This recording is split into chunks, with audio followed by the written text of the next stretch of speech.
참 예수님, 오늘은 7월 11일 성 베네딕토 아빠스 기념일입니다.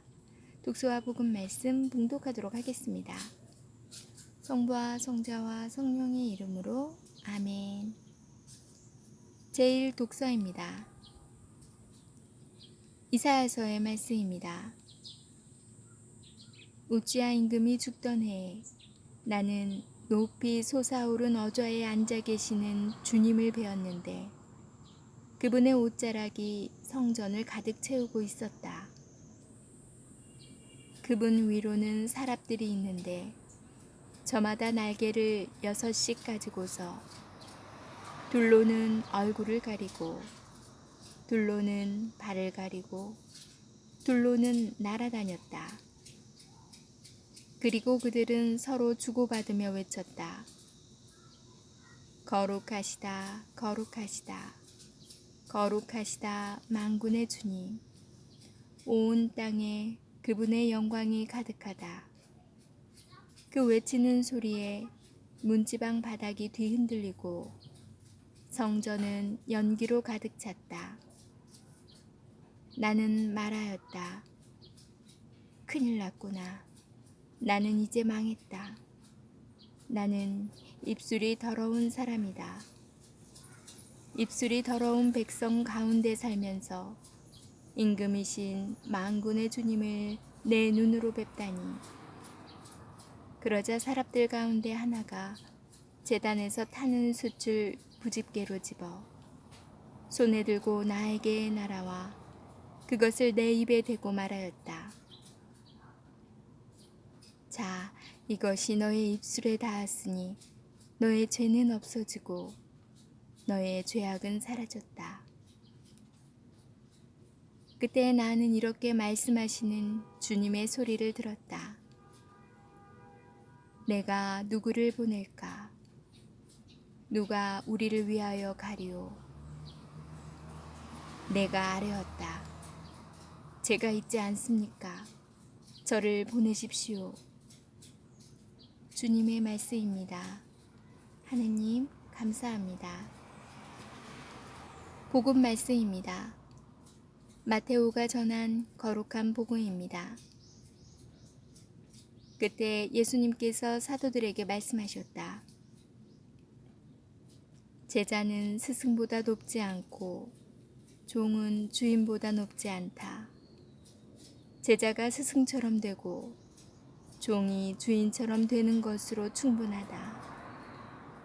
사람들이 집주인을 베엘제불이라고 불렀다면 그 집 식구들에게야 얼마나 더 심하게 하겠느냐.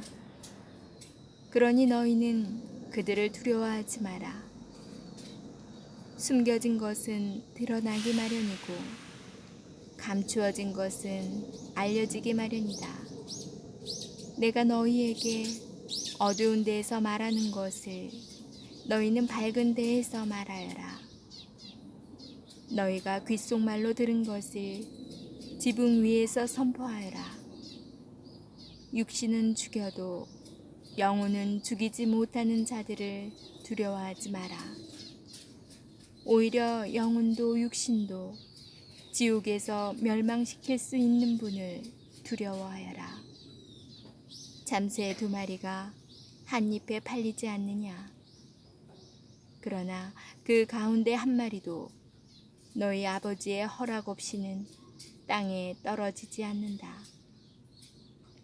그분께서는 너희의 머리카락까지 다 세어두셨다. 그러니 두려워하지 마라. 너희는 수많은 참새보다 더 귀하다. 그러므로 누구든지 사람들 앞에서 나를 안다고 증언하면 나도 하늘에 계신 내 아버지 앞에서 그를 안다고 증언할 것이다. 그러나 누구든지 사람들 앞에서 나를 모른다고 하면 나도 하늘에 계신 내 아버지 앞에서 그를 모른다고 할 것이다. 주님의 말씀입니다. 그리스도님 찬미합니다. 잠시 묵상하겠습니다. 성경에서 말하는 두려움에는 두 가지가 있습니다. 하나는 하느님을 두려워하는 것으로 많은 경우에 경외로 표현합니다. 하느님을 경외함은 영광과 자랑이고 주님에게서 오는 선물이며 지혜의 뿌리로 표현됩니다. 반면에 다른 두려움은 세상에 대한 것입니다. 근심은 걱정을 낳고 걱정이 심해지면 두려움으로 바뀝니다. 세상에서 오는 두려움은 우리 자신을 속박하고 성장하지 못하게 합니다. 육신은 죽여도 영혼은 죽이지 못하는 자들을 두려워하지 마라. 오히려 영혼도 육신도 지옥에서 멸망시킬 수 있는 분을 두려워하여라. 두려움이라는 말은 같은 말이지만 그 결과는 사뭇 다릅니다. 같은 두려움이지만 다른 두려움입니다. 하나는 우리를 위축시키고 겁먹게 하는 두려움이지만 다른 하나는 위로가 되고 힘이 되는 두려움입니다. 그분께서는 너희의 머리카락까지 다 세어두셨다. 그러니 두려워하지 마라. 하느님을 경외하는 것은 믿음의 시작입니다. 그것은 단순한 두려움이 아닙니다. 다른 모든 두려움을 없앨 수 있는 것입니다. 우리는 약하기에 두려워합니다. 그러나 그 약함은 하느님을 찾고 그분께 의탁하게 합니다. 약한 것이 문제라기보다 그것에 사로잡혀 하느님을 향하지 못하는 것이 문제입니다. 하느님께서는 다양한 방식으로 우리에게 힘을 주시고 우리를 위로해 주십니다. 그렇게 하느님을 경외하는 것은 그분의 사랑을 믿고 받아들이는 것이고 그 사랑을 실천하고 살아가는 것입니다. 아멘. 성부와 성자와 성령의 이름으로 아멘. 오늘은 성 베네딕토 아빠스 기념일이라서 제가 잠시 안내글을 읽어드리도록 할게요.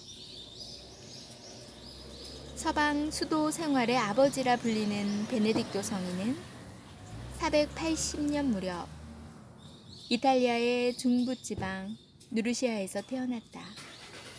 로마에서 학업을 마친 그는 수도 생활에 대한 관심으로 동굴에서 3년 동안 고행과 기도의 은수 생활을 하였다. 그의 성덕이 알려지면서 많은 사람이 모여들자 베네딕토는 마침내 수도원을 세웠다. 그는 서방에서 처음으로 수도의 규칙서에 공동 생활의 규정을 제정하였다. 이 규칙서는 수도 생활의 표준 규범서로서 3일 정도로 널리 활용되고 있다. 베네딕토 아빠스는 547년 무렵 몬테카시노에서 선종한 것으로 전해지고 있다. 1964년 바오로 6세 교황은 그를 유럽의 수호성인으로 선포하였다. 네, 오늘 성 베네딕토 아빠스 축일을 맞으신 모든 분들께 진심으로 축하드리고 은총 가득한 하루 되시길 기도드립니다. 여러분, 여기 지금 새로운 초록 싹 어린 싹들이 새 생명들이 땅을 헤집고 엄청 많이 이렇게 나오고 있죠. 싹들이. 이건 무슨 싹일까요? 네. 이것은 물론 말씀 안 드리면 잘 모르실 거예요. 이거는 메론 싹이에요. 메론 나무가 또 아시죠? 제가 먹고 남은 메론 껍질과 씨를 또 땅에 묻어 두었더니 이렇게 새싹으로 새 생명으로 다시 이렇게 무성히 탄생을 했네요. 여기 메론 여기 씨앗이 보이죠?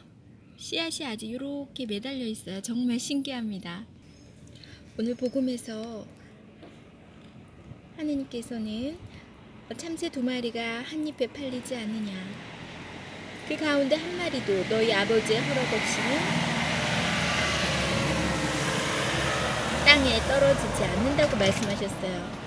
이렇게 작은 싹 하나도 하느님의 허락하에 하나님께서 주관하시는 일이기 때문에 가능하다는 거 새삼 느끼게 되고, 우리 일상에 일어나는 모든 작은 것에 정말 감사하는 마음이 생깁니다. 주님께서는 우리의 머리카락까지 다 세어두시고 또 수많은 참새보다 더 귀하다고 말씀하세요. 여러분, 그런 하느님 좀 더 가까이 만나고 싶지 않으세요? 그래서 제가 오늘은 그럴 수 있는 방법을 좀 소개해 드릴까 해요. 신앙생활을 하다 보면 어느 순간에 주님과 더 가까이 가고 싶고 주님의 목소리를 듣고 싶고 한데 잘 안 된다, 이런 느낌이 올 때가 있잖아요.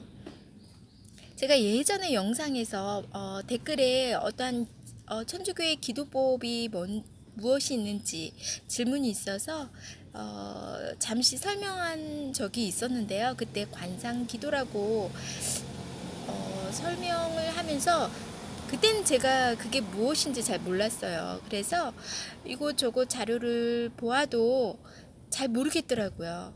정확하게 제가 경험하지 않은 영성이라서. 그래서 그냥 줄줄 읽어드렸어요. 조사한 걸.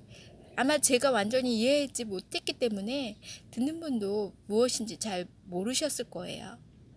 그런데 이번에 인천교구의 은행동 성당 신부님께서 그 기도법을 잘 가르쳐 주셨어요. 제가 링크에 소개해 드릴게요. 꼭 한번 들으셔서 함께 그 관상에 이르는, 주님을 만나는 그 영성에까지 함께 하셨으면 좋겠어요.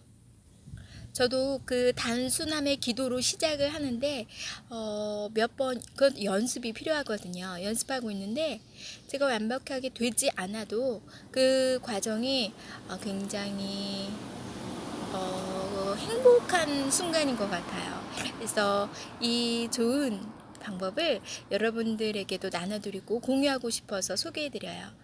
자, 오늘 하루 또 날씨가 여기는 화창한데 밑에 지방은 또 장마로 피해를 보는 곳도 계시더라고요. 그래서 장마 피해 조심하시고 오늘 하루도 주님 안에서 기쁘고 행복하고 감사한 하루 보내시기 바랍니다. 전 내일 다시 만날게요.